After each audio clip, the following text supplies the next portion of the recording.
CAPF AC 2023 exam में अब आपके पास 230 डेज बचे हुए हैं।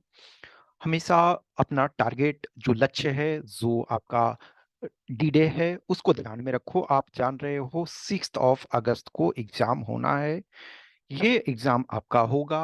अभी जो भी आपका 21-22 बैच में जो भी स्टे लगा हुआ है, इन द सेंस कि वो अभी पोस्टपोन हुआ है। जो इंटरव्यू 21 बैच का था और 22 बैच वाला जो फिजिकल और मेडिकल है, वो अभी नहीं हो रहा है, बंद हो गया है। वो कुछ दिन बाद होगा। लेकिन आप इस आधार पे ये 23 के लिए बैठे नहीं रहोगे। जो खास करके फर्स्ट टाइमर हो, जो फर्स्ट टाइम एग्जाम दे रहे हो, उनके लिए तो एटलीस्ट है कि आप नहीं बैठो। और जो सेकेंड टाइम भी दे रहे हो लेकिन अभी तक आप रिटेन क्वालिफाई नहीं किए हो, तो आप अपनी कंसिस्टेंसी को बरकरार रखो। वंस आप इस कंडीशन में पहुंच जाते हैं जहां आप रिटेन क्वालिफाई इजीली करते हो, तो फिर है बहुत ज्यादा आपको प्रेशर लेने की जरूरत नहीं होती है। आप एक बार उस लेवल में आ जाते हो, उस स्टैंडर्ड में आ जाते हो प्रिपरेशन के, या फिर उस कॉन्फिडेंस लेवल में आ जाते हो कि yes now I can do. But जब तक आप उस लेवल में नहीं आते हो, उस सिचुएशन में नहीं आते हो, तो आप प्रिपरेशन करते रहो। इन नंबर ऑफ पीपल हैं, इन नंबर ऑफ थिंग्स बोलते हैं, लेकिन आप अपने लेवल को देखो कि हम किस स्टैंडर्ड में हैं, हम किस लेवल में हमारा प्रिपरेशन है। यदि आपने फर्स्ट टाइम स्टार्ट किया है, जितना जल्दी हो सके एक बार सिलेबस को पहले समाप्त करो, चीजों को समझो। दो चीजें ध्यान में रखो। एक, आप जो 10 इयर्स का प्रीवियस ईयर पेपर है, वो 10 इयर्स के प्रीवियस ईयर पेपर को हमेशा अपने पास रखो और उसको मल्टीपल टाइम देखो। एक बार, दो बार, तीन बार, जो भी हर ईयर के हर क्वेश्चन को देखो। समटाइम ये लगता है कि जो क्वेश्चन आ चुका है हम उसे क्यों देखें। नहीं, दो चीजें हैं। एक तो प्रीवियस ईयर जो पेपर है वो आपका वो आईना है जो ये दिखाता है कि किस स्टैंडर्ड के क्वेश्चन पूछे जाते हैं। और हर क्वेश्चन के हर ऑप्शन को एग्जामिन करो कि ये क्वेश्चन दिया गया है, इस ऑप्शन में इसकी क्या ब्यूटी है, ये किस ढंग से हम इस पर वर्क कर सकते हैं। तो आप देखो उनको, हर क्वेश्चन को हर पॉइंट ऑफ व्यू से इनको देखने की कोशिश करो। चाहे पेपर वन हो या पेपर टू हो, आप हमेशा दोनों को लक्ष्य लेकर के चलो और दोनों को एक दूसरे के इंटीग्रेटेड वे में लेके चलो। ये नहीं है कि हम इंडिविजुअल पेपर वन को देख रहे हैं और इंडिविजुअल पेपर टू को देख रहे हैं। आप इंटीग्रेटेड वे में देखोगे, जितना इंटीग्रेटेड वे में एक दूसरे को देखोगे उतना फायदा होगा।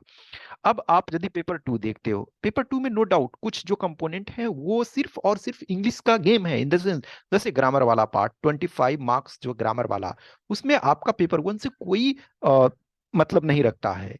लेकिन जो आपका 140 मार्क्स का है, जो आपका एसे है, जो आपका रिपोर्ट है, जो आपका आर्गुमेंट है, तो एसे, रिपोर्ट और आर्गुमेंट, इन तीनों को 140 मार्क्स जो होता है, यदि पेपर वन जिनका अच्छा है, वो आप इसमें से चीजों को कर ले जाओगे।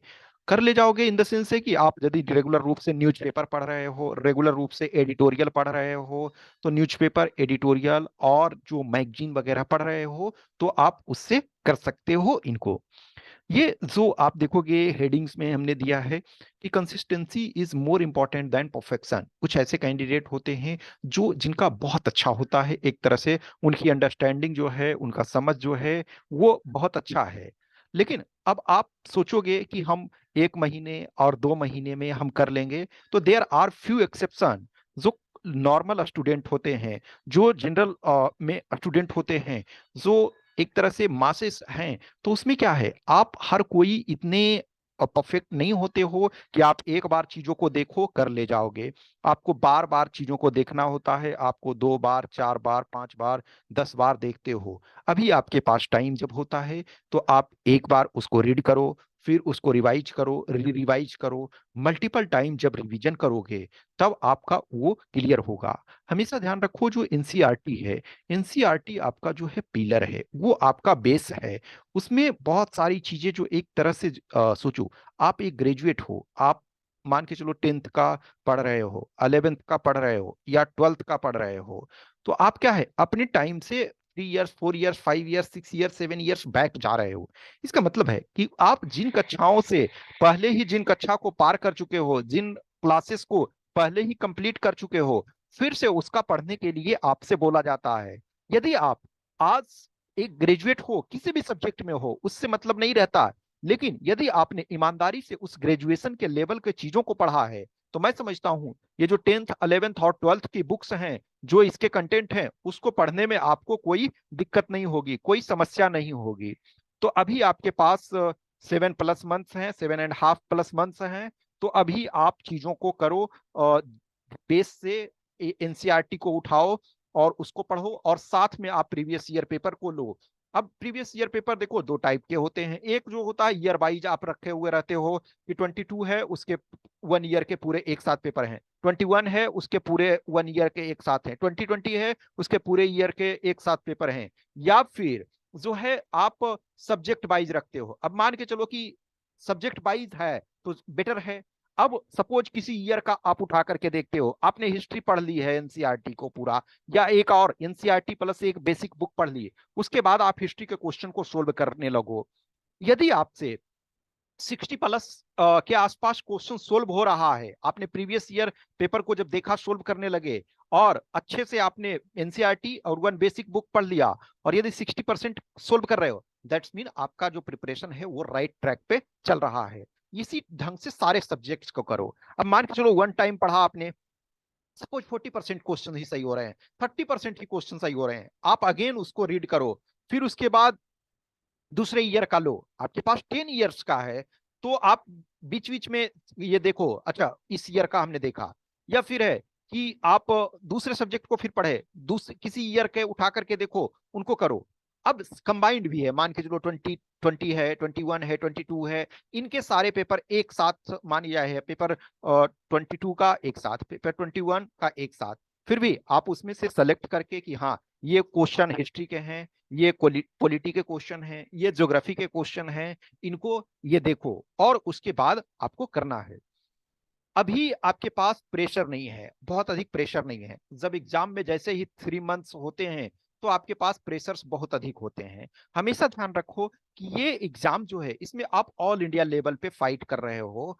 किसी भी ईयर में देखो, अभी इधर रिसेंट टाइम में यदि देखोगे, तो वैकेंसी क्या है आपके पास, 171। एक तरह से इधर में लास्ट 5 ईयर्स में देखो तो लोएस्ट 171, और हाईएस्ट आपका 466 है।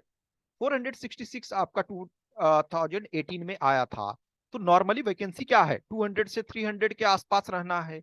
200 से 300 के आसपास यदि वैकेंसी है, ऑल इंडिया लेवल पे जब आप फाइट करते हो, तो ये एक बहुत कॉम्प्लेक्स टास्क है। यदि आप इसको देखो तो जो भी सेलेक्ट होते हैं, बिलीव मी, ऐसा नहीं है कि जो सेलेक्ट हो गए वो बहुत बहुत बहुत ऊपर है, नहीं।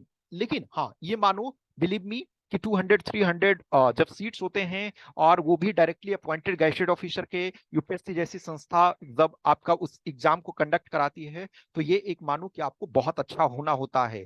आप ये सोचोगे कि सिर्फ हम जस्ट क्वालिफाई कर जाएंगे, तो देयर आर फ्यू एक्सेप्शन कि जिन्होंने बहुत अधिक नहीं किया, वो भी कर सकते हैं। अभी आपका टारगेट क्या होना चाहिए, टाइम सफिशियंट है, 160 का आसपास का टारगेट रखो, आपको पेपर 1 में रखना है टारगेट, और 100+ जो है वो पेपर 2 में आपको टारगेट रखने हैं।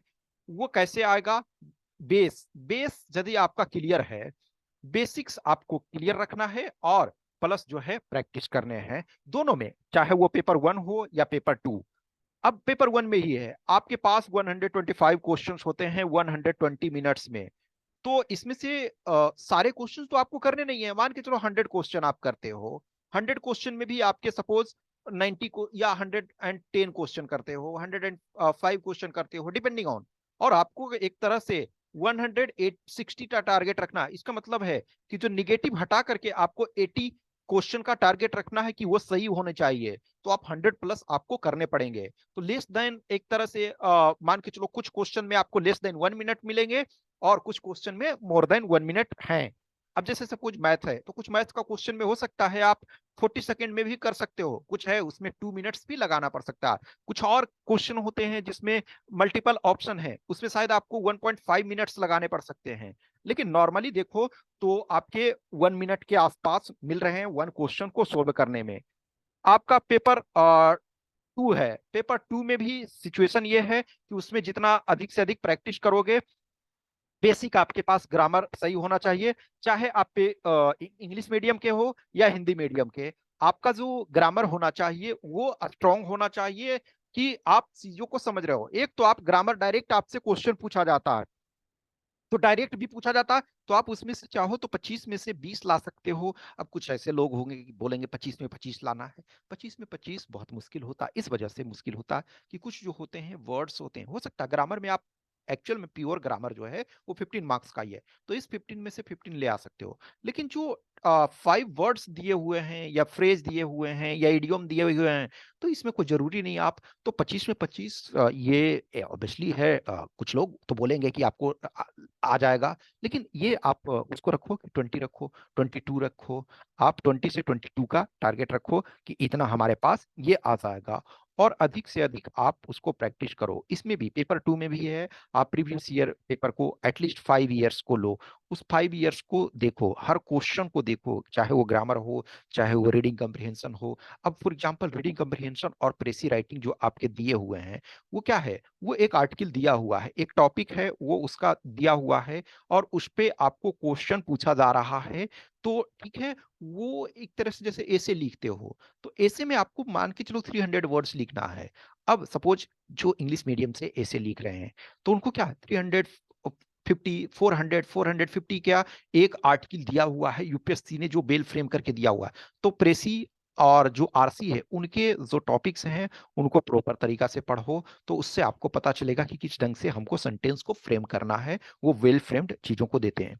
तो अभी आपका जो भी टाइम है, आप अपना कोशिश करो, जैसे फॉर एग्जांपल जो भी जहां से जुड़े हुए होंगे, मेंटरशिप प्रोग्राम या जो बैच आप ज्वाइन किए हुए किसी ढंग से, कोशिश ये करना चाहिए कि एटलीस्ट आपका एग्जाम जब होता है उससे 3 मंथ्स पहले कम से कम आपका जो सिलेबस है वो कंप्लीट हो जाना चाहिए। तो 3 मंथ्स पहले यदि होता है तो आप उसको प्रैक्टिस कर सकते हो, आप उसको एक्स्ट्रा प्रैक्टिस करोगे, रेगुलर रिवीजन करोगे।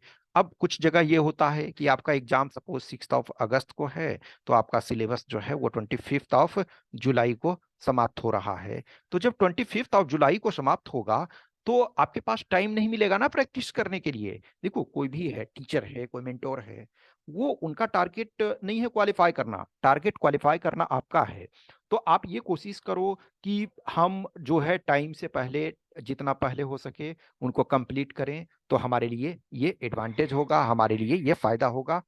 कुछ भी क्वेश्चंस, क्यूरी, डाउट्स रहता है प्रिपरेशन से संबंधित, तो आप हमें आइदर इस व्हाट्सएप नंबर 8527146498 या इस टेलीग्राम नंबर 7404909669 पे मैसेज कर सकते हो। ओके, अपना टारगेट जो है, अपना गोल जो है सामने रखो, मोटिवेशन अपना अप रखो और उस पे वर्क करो। ये ना हो कि हम लास्ट के 3 मंथ्स में बहुत ज्यादा मेहनत कर रहे हैं और अभी बस पड़े हुए हैं। नहीं, ये तब हो सकता है जब वंस आप रिटर्न क्वालिफाई हो गए हो, आप उस स्टैंडर्ड में पहुंच गए हो, तो आपके लिए 2 मंथ्स 3 मंथ्स भी काफी है। लेकिन जब तक उस स्टेज में नहीं पहुंचते हो, उस लेवल में नहीं पहुंचते हो, तो आपको बहुत अधिक मेहनत करने की आवश्यकता होती है। Okay, thank you.